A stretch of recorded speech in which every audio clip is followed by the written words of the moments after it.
our guy, Brian Baldinger, with, of course, Baldy's breakdowns. And what a great person to talk to today, because, Brian, you have seen so much football in your life. And was Sunday's defensive performance that the Broncos had the worst defense you've ever seen? It was up there. I can't think of too many games where I saw it worse. Chicago had one of those kind of performances against Kansas City. But I haven't seen 10 touchdowns scored, and the coach shut it down. They might have been able to score more. I mean, the backup quarterback comes in with some players I've never heard of and scored touchdowns. What really, out of all the plays, I mean, you could say, okay, third play, here's Tyreek Hill, 54 yards. Like, we're not surprised. We've seen that before. But, Devon Chain came into this game carrying the ball one time for 5 yards. And he left like he was Barry Sanders. Like, I haven't seen that before from a rookie back come in and do what he did, where it looks like they've never tackled in their life, and they let a rookie back that really hadn't played yet look like Barry Sanders. Like, that to me was shocking. And on that second touchdown drive where they went the length of the field and he scored on the 8-yard touchdown run, like, literally they ran the same play. Like, I've seen coaches double up plays because they work, and sometimes you double up a play because it should have worked. I've never seen a coach just triple up a play and run toss crack, the same direction, different formation, and just, Raheem Mostert a chain and score on it. Like, I haven't seen that. I always feel like Mike McDaniel was just playing with them at that point. I mean, where do the Broncos even go from here? Like, when you give up 70 points and you lose by 50 and you're 0-3, like, what's next? How do you bounce back? Well, I saw where Sean Payton was really kind of in a dilemma whether to show the film or not show the film. Because there's two totally different philosophies. Let's just flush it and move on. And he decided, no, we're going to sit and watch it. We're going to painfully watch it. We're going to just pick apart certain mistakes. Like, if you're running toss crack against us, would somebody, for crying out loud, speak up and say the crack back is coming? Like miscommunication. Brandon, Johnson, look, he might be a nice young player. Like, let's just figure out pre-snap penalties, offensive pass interference, like some of these things that took touchdowns away last week. Like, let's just clean that stuff up. I think that's a start. I thought that, from a positive standpoint, look, from the opening series, 3 plays, 75 yards, it was going to be a track meet. So I thought for the first quarter and a half, they stayed in the track meet. Marvin Mims, maybe they found a good player in Marvin. Like, he seems to be getting behind defenses right now. Russell's playing pretty good, but he's hit way too much right now. So, like, for a quarter and a half, it looked like, okay, this might be fun.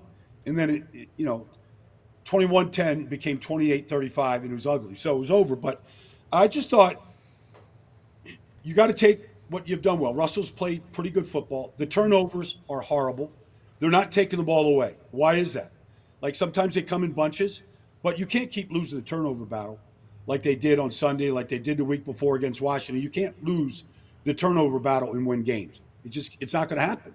So that has to stop. And then I think I talked about it last week, but just knowing Sean Payton, like, he is just it's like, the word is maniacal, but he's worse than that when it comes to red zone offense. Like, Cortland Sutton dropping a touchdown pass. Like, that stuff drives them nuts.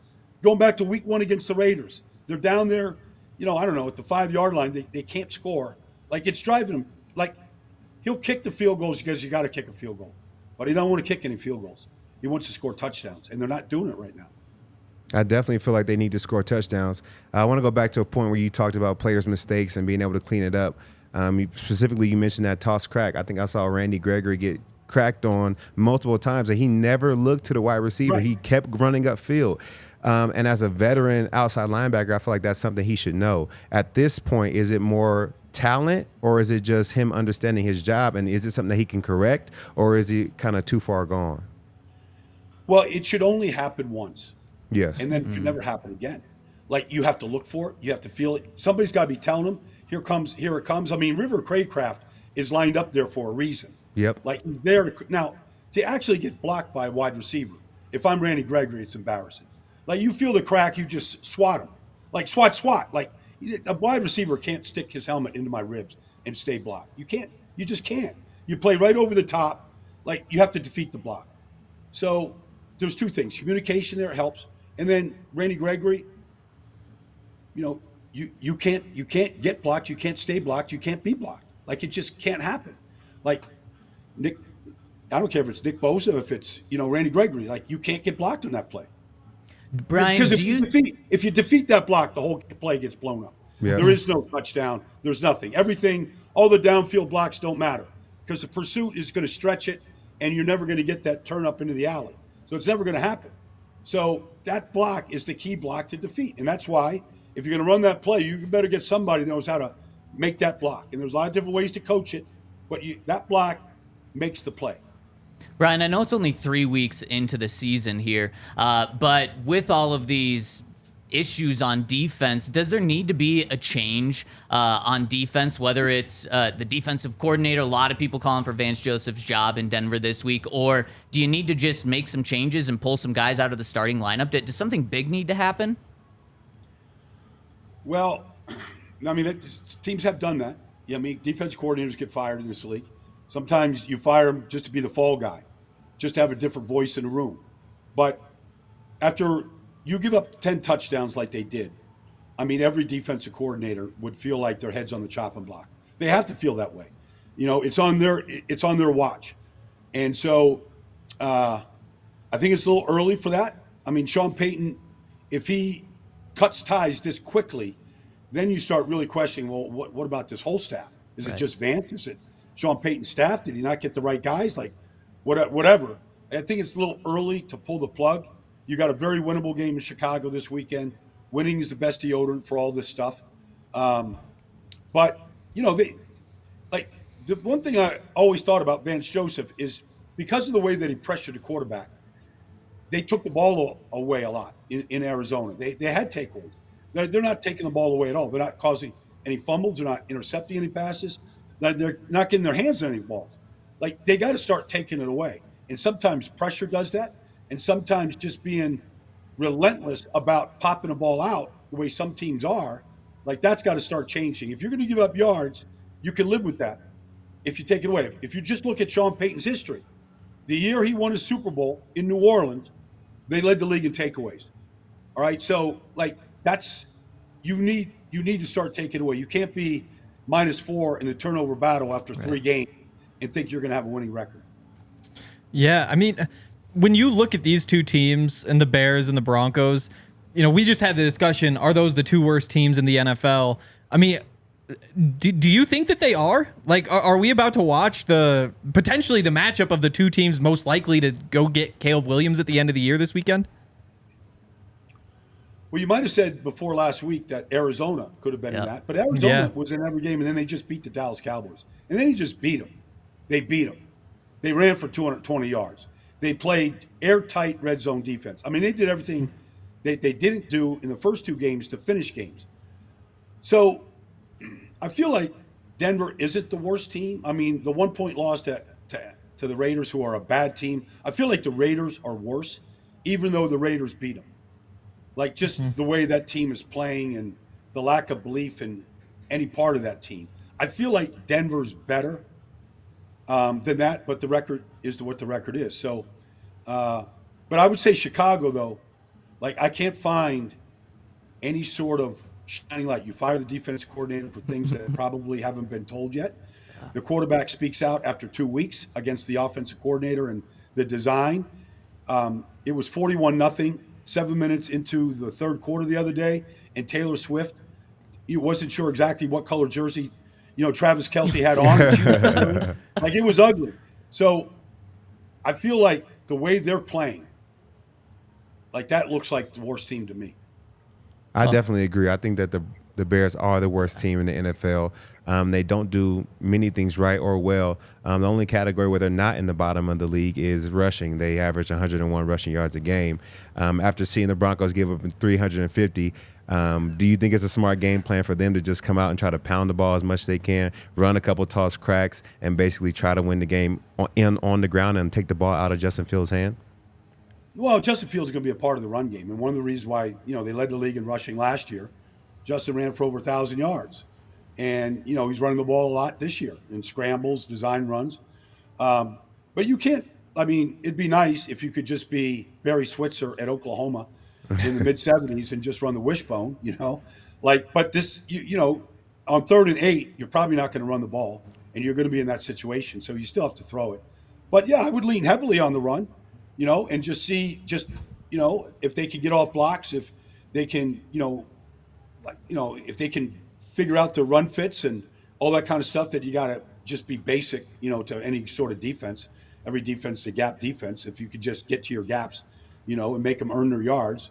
Like I'd see if they could do that, but I think they're going to have to do a little bit more than that. The one thing that disturbs me, though, about Chicago's defense, and this, is that every game plan starts with, all right, what do you want to take away? Let's take this away. Like last week, Travis Kelce. That'd be a good idea. 3rd down, red zone. Like, let's take Travis away. Well, they never did that.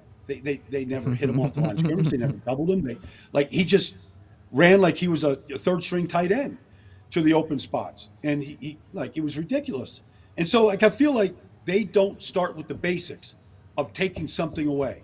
Like I would say, okay, to Denver, I'd go, let's pressure Russell Wilson. It seems like that's the best formula right now for this to sink this offense. Let's figure out a way to do that. But they haven't done that. They haven't blitzed. They played the most amount of zone defense of any team in this league. And if I'm Russell, I'm thinking, okay, this is my 300-yard, 4-touchdown pass game. It's coming. Let's put it together. Let's go. I love that. And Brian, last one for you. I know I'm looking ahead a little bit, but you were just out with the New York Jets getting some intel on them. Broncos play the Jets a week from now. Is there a chance that Trevor Siemian is going to be their starting quarterback come 2 weeks? What's going on in that Jets organization right now? Well, I heard that when I walked in the building today, and I was shocked because Trevor Siemian played for Chicago last year against the Jets, and that was the Jets' last win, and Chicago couldn't score that day. And that film, the Jets watched that film. They got their 7th win that day. They never didn't win another game. Trevor Siemian has been a disaster in this business. I don't know how he helps that football team. Zach Wilson's got his own issues. The offensive line, look, they juggled the whole thing last week. They played a rookie, never played guard before. He played guard. It was a mess. But the quarterback right now is a mess. And I don't know if he can be fixed. I don't know if that he can. Defense, look, they gave up 13 points last week. They give up too many 3rd down conversions. But they give up 13 points. And most Sundays, I'm speaking to a team that just gave up 70. Most teams, if you give up 13 points, you feel like you got a, better than an 80% chance of winning that game, and they didn't. So they've got a lot of problems. Denver has a chance to get healthy here the next 2 weeks. Yeah, thank goodness that the Broncos play 2 teams that have a lot of problems as they're dealing with their own. And I lied. Actually, one quick one, because you said her name. Is Brian Baldinger a Swiftie? No. I don't know one song. And, Taylor Swift, I'm in Philadelphia. She's from Reading, Pennsylvania. It's right over the bridge. She's an hour away from Philly. Honestly, hometown hero, whatever. I don't know one song. Well, I'm not a Swiftie. I hear she just made $1 billion on her tour. So God bless her. Obviously she's got fans around the world, but it's not that I'm not a fan. I just don't listen to that music.